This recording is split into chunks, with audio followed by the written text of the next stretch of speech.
Good morning, everybody. Myself, Komal Sahani, Senior Lecturer CDDM, government women's polytechnic college Ajmer. आज का मेरा subject है theory of fashion 3, code CD 303। It's a theory subject और आज हम unit number 7 fabric design पढ़ेंगे और उसका सब टॉपिक 7.1 टाइप्स ऑफ मोटिव्स है।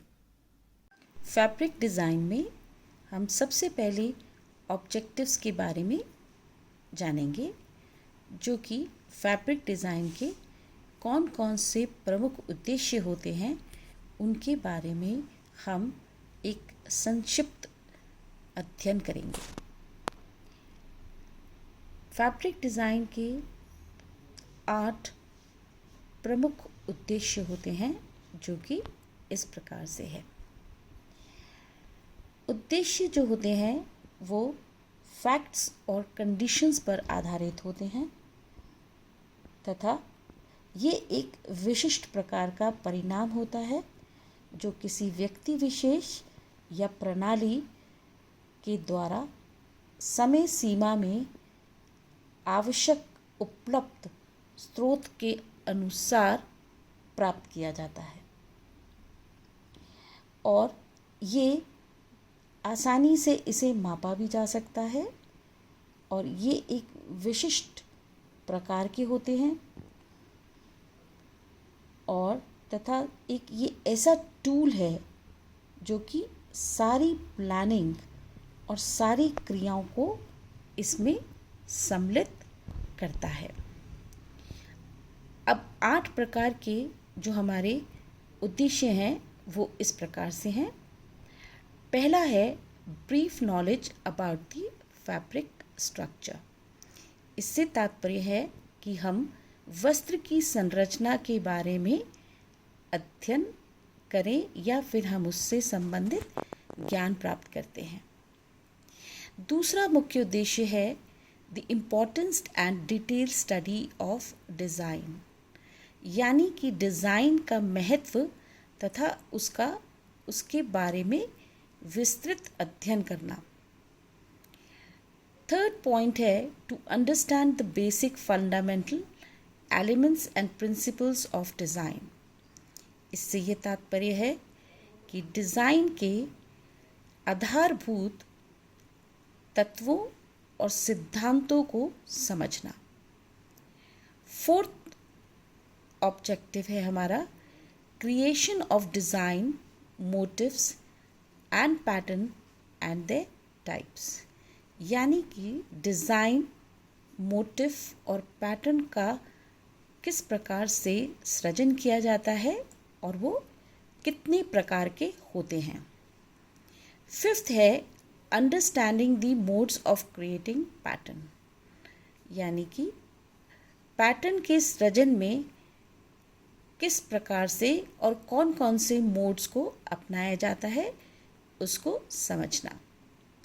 सिक्स्थ है understanding the placement of single motif and combination of motives.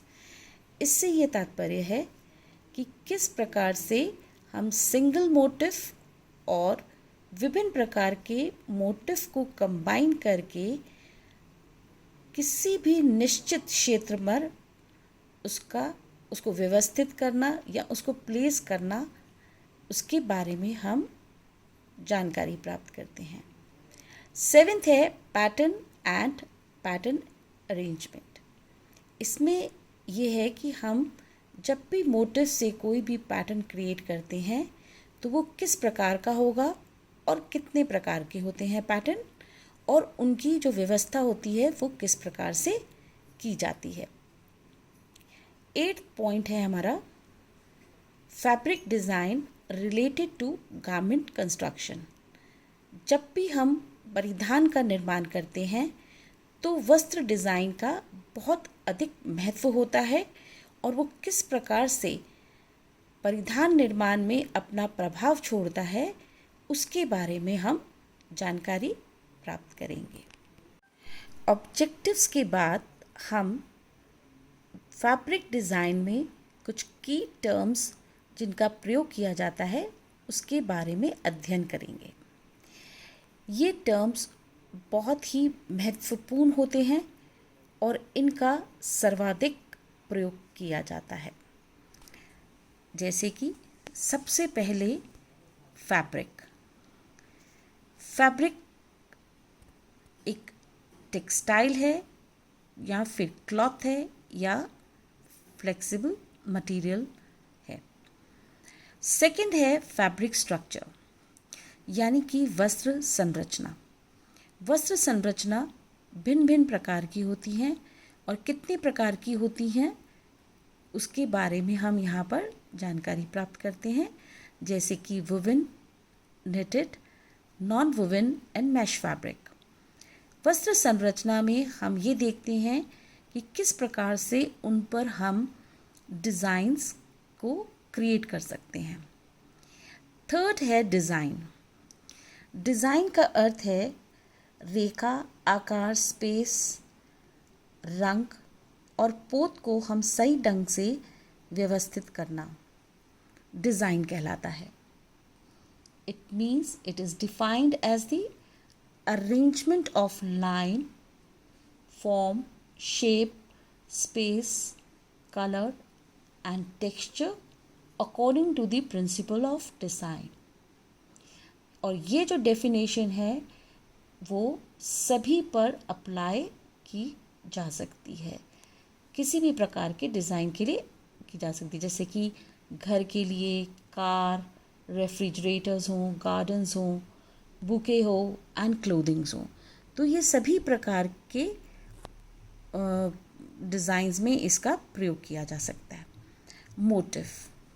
Motive जो है पैटर्न की एक आधारभूत इकाई है।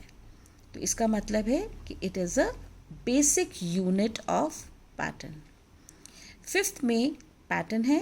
पैटर्न का मतलब है ओवरऑल डिज़ाइन से है।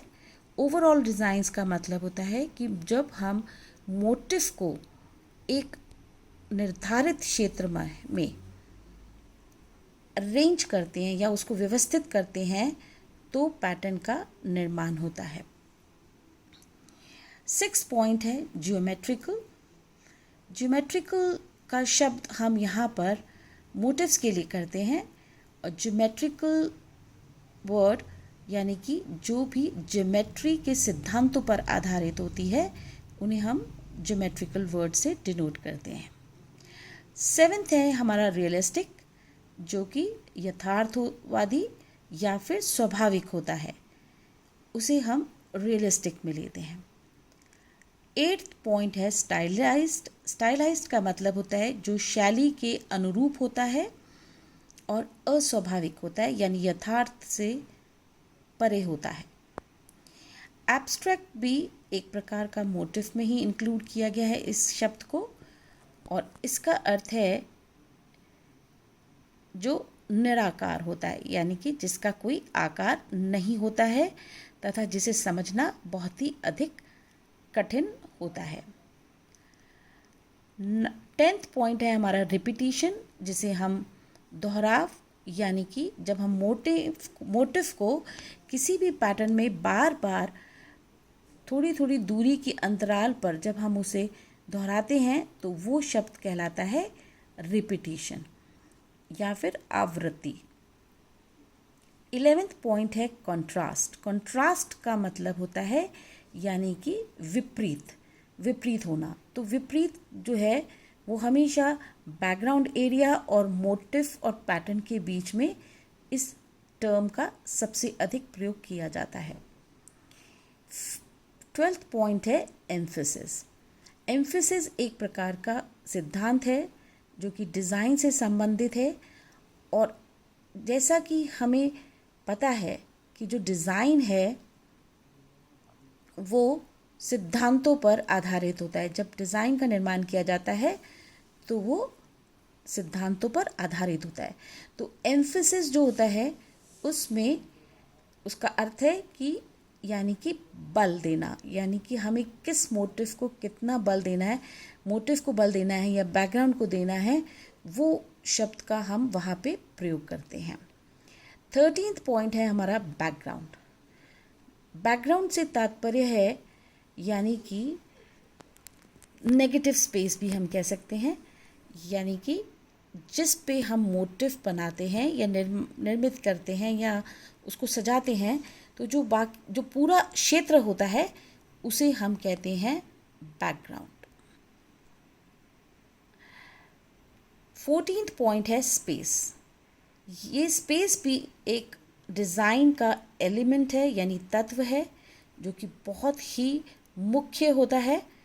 और इसमें हम स्पेस में नेगेटिव एंड पॉजिटिव स्पेस के बारे में पढ़ते हैं कि जब हम मोटिव को एक निश्चित या निर्धारित क्षेत्र में जब हम उसे व्यवस्थित करते हैं, तो हमें नेगेटिव एंड पॉजिटिव स्पेस को किस प्रकार से हमें पढ़ना होता है या उसको किस तरह से हमें समझना होता है, यहाँ पर इस शब्द का प्रयोग किया जाता है। 15 में आता है रेगुलर एंड इर्रेगुलर।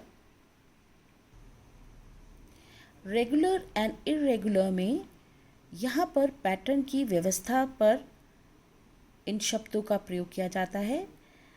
अगर स्पेस बिल्कुल फॉर्मल होती है तो वो रेगुलर पैटर्न कहलाता है, और यदि मोटिव को इनफॉर्मल वे में हम जब अरेंज करते हैं तो वो इर्रेगुलर कहलाता है। तो इसको कह सकते हैं हम कि irregular placement of the motifs या फिर regular way of placing the motif. 16th है हमारा प्लेसमेंट। प्लेसमेंट का अर्थ यहाँ पर हम मोटिव से लेते हैं। तो मोटिव को किस प्रकार से एक गिवन एरिया में हम उसको प्लेस करेंगे, या फिर हम डिज़ाइन में किस प्रकार से सारे एलिमेंट्स को व्यवस्थित करेंगे, वो कहलाता है हमारा प्लेसमेंट। 17th है अरेंजमेंट। तो अरेंजमेंट का अर्थ है जो कि लगभग प्लेसमेंट से सिमिलर ही प्रतीत होता है, जिसमें हम ये ज्ञात करते हैं कि किस तरह से मोटिव को हम अरेंज करेंगे और किस मोड से हम उसका सृजन करेंगे, यानी कि किस तरह से उसे गिवन एरिया में करेंगे।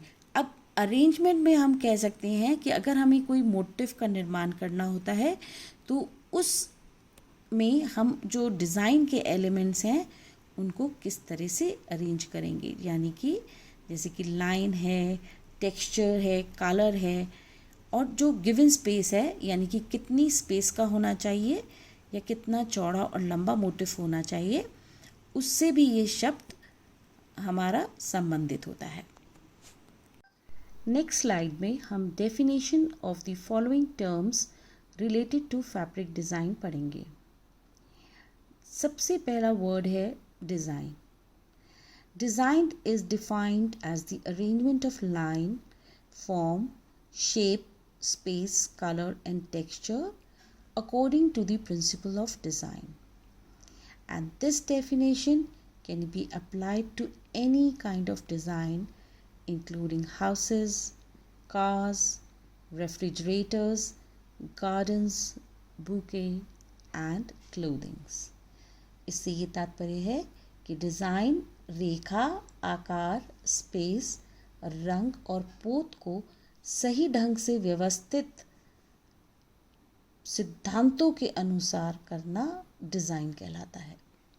ये परिभाषा हम किसी भी प्रकार के डिज़ाइन के लिए प्रयोग कर सकते हैं, जैसे कि हम घर, कार, फ्रिज, बगीचा और फूलों के गुलदस्ता और परिधानों आदि में कर सकते हैं।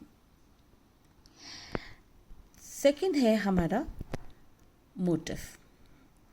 Motif is an individual unit of a pattern, या फिर it is a basic unit of pattern भी कहा जा सकता है। थर्ड है pattern.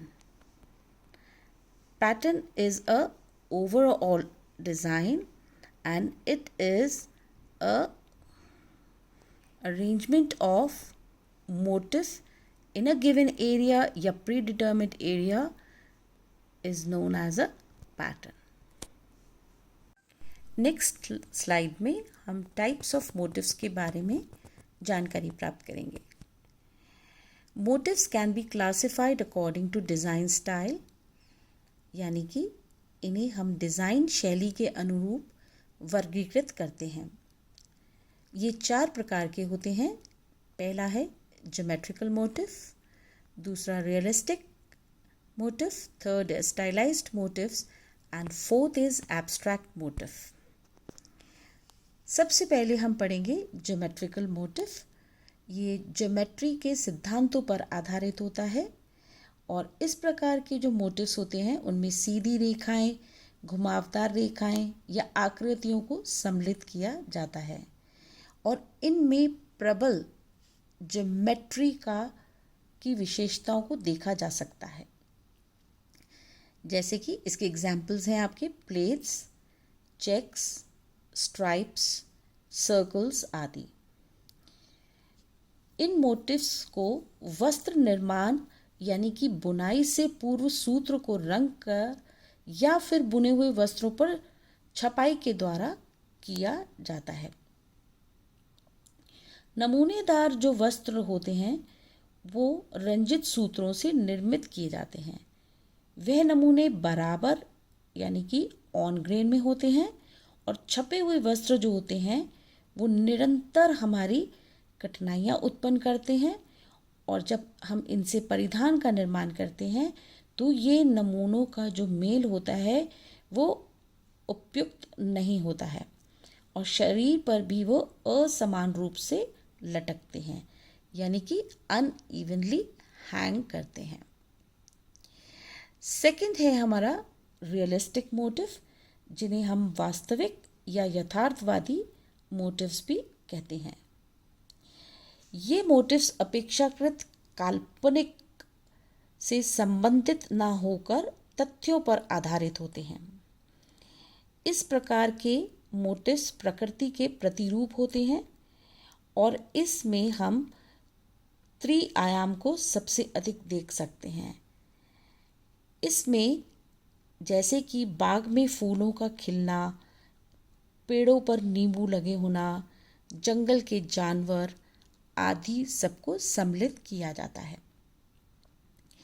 इस प्रकार के मोटिव कल्पना शक्ति को नहीं दर्शाया जाता है। इस प्रकार के मोटिव्स में हम देख सकते हैं जो इमेजिनेशन है वो बहुत ही निल होती है और बिल्कुल भी नहीं होती है। इस मोटिव में सृजनात्मकता नहीं होती है यानी कि क्रिएटिविटी भी नहीं होती है। परिप्रेक्ष्य होने से नमूने पर का समतल प्रभाव उत्पन्न नहीं करते हैं, यानी ये जो इसमें 3D इफेक्ट होता है तो जो पैटर्न होता है वो बिल्कुल फ्लैट विजिबिलिटी उसकी नहीं होती है।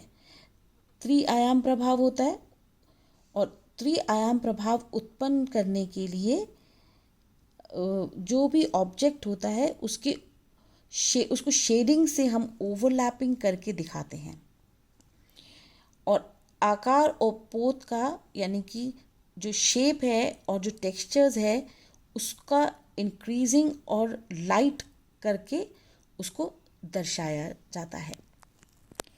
थर्ड है हमारा स्टाइलाइज्ड मोटिव। स्टाइलाइज्ड मोटिव को हम शैली अनुरूप या अस्वाभाविक मोटिव्स भी कहते हैं। ये किसी निश्चित शैली को दर्शाते हैं और ये प्राकृतिक मोटिव का दूसरा रूप है। इसमें कल्पना शक्ति कार्य करती है और इसमें मोटिव में अनुकरण का यानी कि कॉपी वर्क का कार्य नहीं होता है और कलाकार अपनी भावनाओं की अभिव्यक्ति को सृजनात्मकता के रूप में उसको दर्शाता है। ये मोटिव्स जो हैं सतह पर द्वि-आयाम का सृजन करते हैं और समतल सतह से। फोर्थ मोटिव है हमारा एब्स्ट्रैक्ट मोटिव, जो कि निराकार मोटिव